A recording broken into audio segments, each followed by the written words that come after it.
بسم اللہ الرحمن الرحیم۔ پروگرام لاجک وتھ سلمان عابد، ہمارے تجزیوں اور تبصروں کو جاننے کے لیے چینل کو سبسکرائب کیجیے گا۔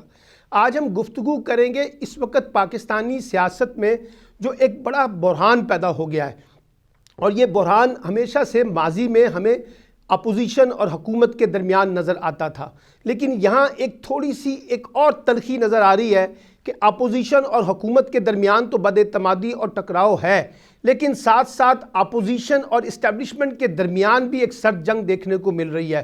اور جس انداز کا لب و لہجہ پاکستان کی سیاسی قیادت اور اپوزیشن قیادت نے اختیار کیا ہے، وہ اس وقت ایک جسے کہتے ہیں ایک بحران کی سیریس انڈیکیشن کر رہا ہے کہ ہم ایک مشکل صورتحال سے دوچار ہیں۔ اچھا، اب یہاں پہ ہونا کیا چاہیے؟ دیکھیے، جو مطالبات ہیں اپوزیشن جماعتوں کے، وہ اپنی جگہ اہمیت رکھتے ہیں، نہیں رکھتے ہیں، ان کے مطالبے جائز ہیں، ناجائز ہیں، وہ اپنی جگہ۔ حکومت کا موقف درست ہے، غلط ہے، وہ اپنی جگہ۔ ملک کے حالات کیا ہیں، وہ اپنی جگہ۔ لیکن اگر ہم نے اس مسئلے کا حل تلاش کرنا ہے تو ہمیں کیا کرنا ہوگا؟ اور دیکھیے، میں بار بار یہ کہتا رہا ہوں کہ پاکستان کے اندر طاقت کے مراکز کے اندر ایک نئے مکالمے کی ضرورت ہے، ایک نئے ڈائیلاگ کی ضرورت ہے۔ اگرچہ اس نعرے کو بہت زیادہ پذیرائی نہیں ملتی، لیکن آج جہاں ہم کھڑے ہیں، لگ یہ رہا ہے کہ جب سب ادارے ایک دوسرے سے دست و گریبان ہو گئے ہیں تو پھر ہمیں ایک ڈائیلاگ کا راستہ اختیار کرنا ہوگا۔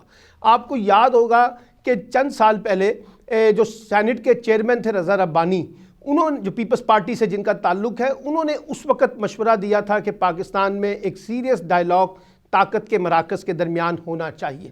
اس کے بعد آپ کو یاد ہے سابق چیف جسٹس کھوسا صاحب جو ہے، انہوں نے تو صدر مملکت سے مطالبہ کر دیا تھا کہ وہ خود انیشیٹ کرے ایک ڈائیلاگ کو، جہاں تمام فریقین بیٹھیں اور بیٹھ کے مسئلے کا حل تلاش کریں کہ پاکستان کے گورننس کے سسٹم کو، پاکستان کے اسٹیٹ کرافٹ کو کیسے چلانا ہے۔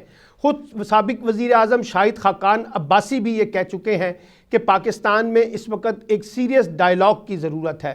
احسن اقبال یہ بات کرتے رہے ہیں، سردار ایاز صادق یہ بات کرتے رہے ہیں، پاکستان میں سابق ریٹائر فوجی افسران جو آج دفاعی تجزیہ نگار کے حوالے سے اپنے مقام رکھتے ہیں، ان میں سے بھی بہت سے لوگ یہ تجویز دے چکے ہیں، سابق بیوروکریٹ یہ دے چکے ہیں، سابق سفارتکار یہ بات کر چکے ہیں، سابق جو ہمارے تجزیہ کار حضرات ہیں، صحافی حضرات، انہوں نے یہ باتیں کی ہیں۔ لیکن اب لگتا یہ ہے کہ اس کا وقت آ گیا ہے، کیونکہ جس قسم کا رویہ حکومت کا اور اپوزیشن کا ایک دوسرے کے خلاف ہے، اور جس انداز سے ہم نے اپنے لنگوٹ کس کے ریاست کے اداروں کے خلاف ایک محاذ بنا لیا ہے، یہ پاکستان کے مفاد میں نہیں ہے، اور یہ بالکل نہیں ہونا چاہیے، کیونکہ اس سے پاکستان کی سیاست اور جمہوریت ایک بند گلی میں جائے گی، اس سے راستہ نہیں نکلے گا، ہمیں راستہ نکالنا ہے۔ اب سوال یہ پیدا ہوتا ہے کہ یہ ڈائیلاگ کیا ہوگا، اس کا ایجنڈا کیا ہوگا؟ وہ آپس میں بیٹھ کے طے کر سکتے ہیں۔ ڈائیلاگ یہی ہوگا کہ پاکستان کے اندر اگر آپ کہتے ہیں کہ اسٹیبلشمنٹ کا رول بہت بڑھ گیا ہے، اچھا جس کو کیسے منیمائز کرنا ہے؟ آپ کہتے ہیں کہ منصفانہ اور شفاف انتخابات کرانے ہیں، تو کیسے ہوں گے انتخابات؟ آپ کہتے ہیں کہ نیب جو ہے وہ انتقام کا ادارہ بن گیا ہے، اچھا کیسے نیب کو ٹھیک کیا جا سکتا ہے، یا اس کے متبادل کیا ادارہ بن سکتا ہے؟ احتساب تو بہرحال ہمیں کرنا ہے، پھر ہمیں جوڈیشی کو کیسے لے کے چلنا ہے، بیوروکریسی کو کیسے لے کے چلنا ہے، ہمیں پولیس ریفارمز کو کیسے لے کے چلنا ہے، گورننس کے لیے ہمارا فریم ورک کیا ہوگا، سیکیورٹی ایشوز پہ پاکستان کی حکمت عملی کیا ہوگی، کس طرح سے ہم ریجنل سطح پہ اور انٹرنیشنل سطح پہ اپنا ایک پوائنٹ آف ویو پیش کر سکیں گے۔ یہ وہ سارے سوالات ہیں جس پہ ہمیں گفتگو کرنے کی ضرورت ہے۔ اب یہ بات یہ ہے کہ بلی کے گلے میں گھنٹی کون باندھے؟ اصولی طور پہ تو یہ حکومت کو انیشیٹ کرنا ہے ڈائیلاگ، کیونکہ یہ کام حکومت کا ہوتا ہے، حکومت سچویشن کو نارملائز کرنے کی کوشش کرتی ہے، اور دیکھیے ڈائیلاگ ہوگا تو اس کا فائدہ بھی حکومت کو ہی ہوگا، اور حکومت کو ہی اس کا بینیفٹ ملنا ہے اگر یہ ڈائیلاگ کامیاب ہو جاتے ہیں۔ لیکن اس وقت جو اپوزیشن اور حکومت کے درمیان بد اعتمادی ہے، اس میں یہ سوال تو اٹھے گا کہ کون کس پہ اعتماد کرے گا؟ کیوں فضل الرحمان حکومت کے ساتھ بیٹھیں گے؟ کیوں عمران خان فضل الرحمان اور مریم نواز کے ساتھ بیٹھیں گے؟ کیونکہ ماحول تو بہت تلخ ہے، ایک دوسرے کے وجود کو قبول نہیں کیا جا رہا، ایک دوسرے کے وجود کو تسلیم نہیں کیا جا رہا۔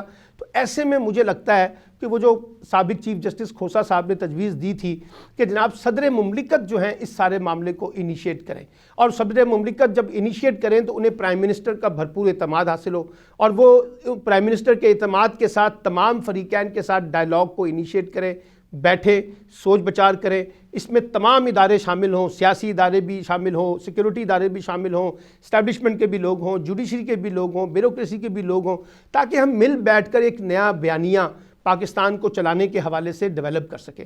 اور یہ میں اس لیے کہہ رہا ہوں کہ دیکھیے ہمارے پر جو خطرات ہیں وہ بہت زیادہ بڑھ گئے ہیں۔ ہمارے داخلی خطرات بھی ہیں، جہاں ہمیں سیاست اور جمہوریت کو مضبوط بنانا ہے، وہیں ہمیں ملک کی معاشی صورتحال کو ٹھیک کرنا ہے۔ اور یہ جو معاشی بدحالی ہے، یہ جو بے روزگاری ہے، اس کے خلاف مل کر کوئی حکمت عملی اختیار کرنی ہے، تاکہ ہم ریاست پاکستان میں بسنے والوں کو ایک معاشی خود مختاری اور ایک معاشی خوشحالی دے سکیں۔